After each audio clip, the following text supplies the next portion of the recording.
Hey, welcome to Integrated Preparedness. I'm Steve Smith. It's going to be kind of a bumpy ride again. I'm headed out to a nursery out south of the city to check on some things.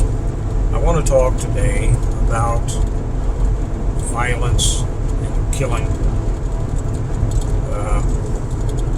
It's a subject that a lot of people seem to be excited about, but about which most people know very little. And I think I want to say a couple of things about that. I think there's a few people that might benefit from hearing it. I'm going to miss a ceremony tonight for a friend of mine, a guy I call brother.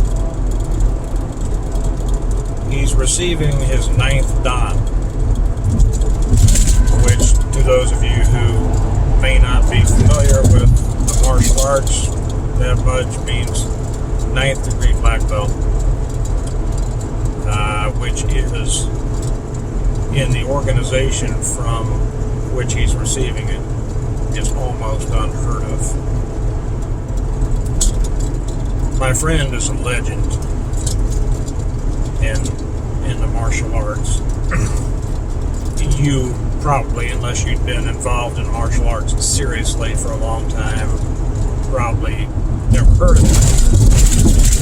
You may have heard of a couple of the people in the organization because they make movies, but most of them you wouldn't have. He doesn't know he's going to receive it tonight. It's going to be a surprise. I wish I could be there, but I have something for my oldest son has an activity tonight, and that's the only reason that I would miss this, is that it conflicts with something in my family. My friend is one of the most gentle, polite, caring people you would ever meet. He's also one of the most deadly, and he was taught and trained by one even more deadly than him, who was also an extreme gentleman. My friend was a world shoot fighting champion who stopped fighting because he killed a guy. Killed a guy in the ring. I wasn't there. What I hear, it was a brutal fight. It was in Japan. And I don't remember, I'm sure I knew it one time, but I don't remember whether it was a world title fight, I think. I don't remember whether my friend was defending his title or the other guy was. Because it doesn't matter. Those kinds of things are dwelt on by people who don't understand what matters. It doesn't matter who was defending what, or even that it was a world title fight. What matters is that a man was killed. A man lost his life.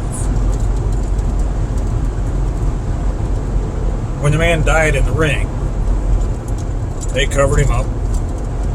My friend immediately fell to his knees and started praying.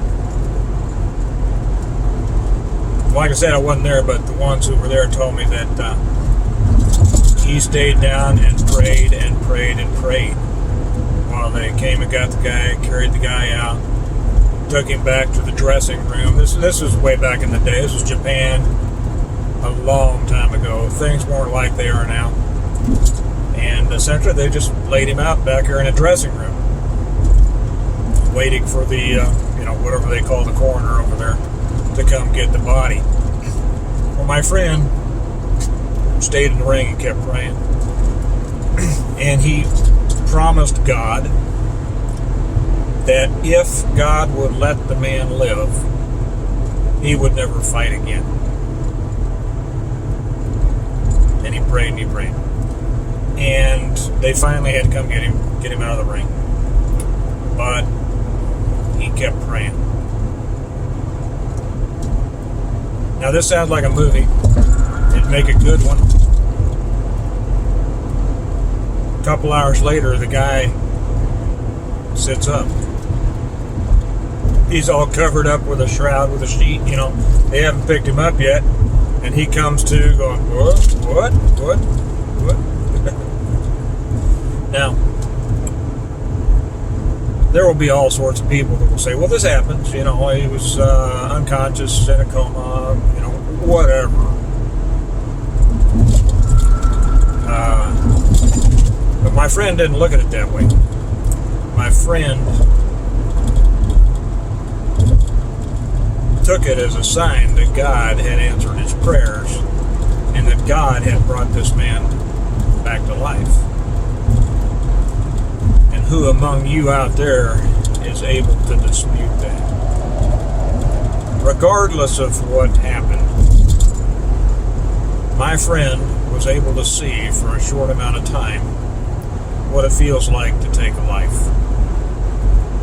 He honored his prayer, his promise to God, and never fought again. He became an excellent instructor, one of the best. And, well, I won't go on there. I'm going to jump off here and start making the point that I want to make. It seems to me that nowadays, many people, I'll amend that, not many people, many grown males celebrate violence. They get all excited about it. They talk about what they do. They love watching, and I watch a fight here or there if I know the guys in it. They love talking about violence. They love playing their little video games. Shoot 'em up. I even know, and this just blows me away, I even know vets. By that I mean former military, not doggy doctors, who play these video games. What are these? I don't even know the names of them. I've never played one. Where you shoot them up on whatever they are. It's ridiculous. The idea that a grown man would play that junk is just beyond me. But here comes the celebration of violence by people who have never been involved in violence. But they think it's cool. Most people, most of you all, have never seen a person die. Never seen a person killed. Never seen the kind of animalistic brutality that accompanies a killing or a violent death. And yet, I am dismayed at the number of comments that I see on my videos and other people's videos from people who say, bring it on. Bring it on. We're ready. The time has come to fight.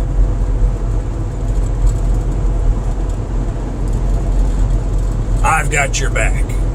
I've got your six. As if being on a keyboard somewhere, you got my six? I'm looking back here. I don't see you. Where are you?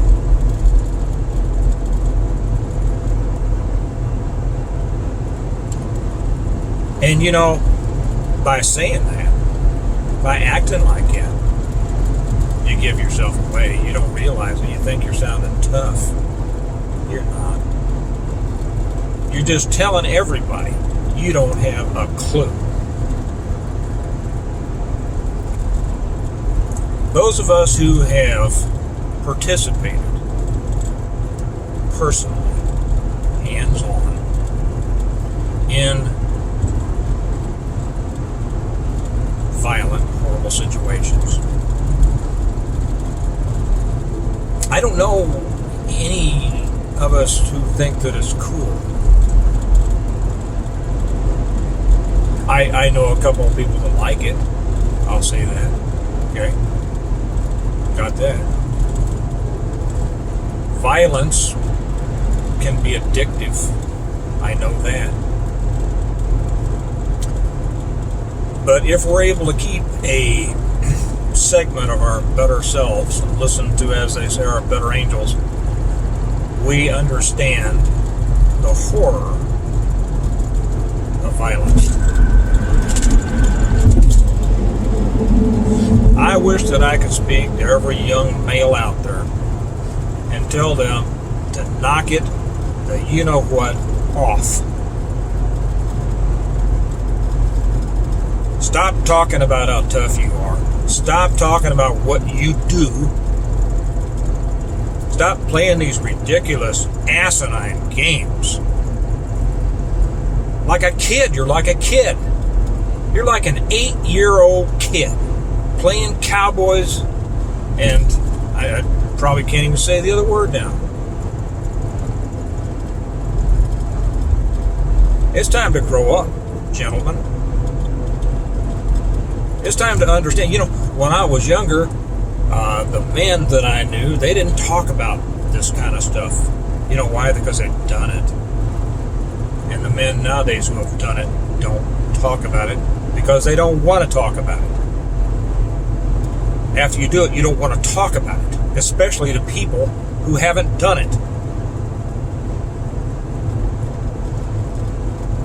And the very idea that anybody would think that killing is cool makes me want to puke. And it just, I have absolutely no respect for anyone who thinks it. So I tell you what, you want to be tough, you want to be one of these, if this comes down to it, I'm going to do this, I'm going to do that. Okay, go do it. Tell you what, you go do it. Go. There's plenty of places in the world you can go right now and show us all what you're about, what you've got. And then come on back here and put up your own video and tell us all about it. What you did. Folks, we've got big problems in our country. We all know that. And we know that if we can't get this taken care of politically and with talking, then it's going to go to another way. I don't know any sane person that wants it to go that other way. That's why it's important to talk, to try every single way we can to get things fixed before we have to do something else. It's always, it's kind of funny that I've noticed in my life that the people who are always trying to egg things on and say, we gotta fight, when it's actually time to talk, are the ones who, when it's time to fight, all of a sudden want to talk. So, I think probably most of you appreciated this and understood it. For you tough guys out there, I hope you learned something. Because I tell you what, violence and killing is dehumanizing, and it has a cost you don't want to pay if you can help it. Okay, I'm going to leave it at that. I had to get that off my chest because I'm just sick of hearing all this tough talk around. But you all have a good day, and hopefully we can get these things taken care of without having to go to more extreme measures. So I'm not even going to sign off with my normal because it's just too soft. I'll say this: be tough in the right ways at the right time. And I'll talk to you later. Bye-bye.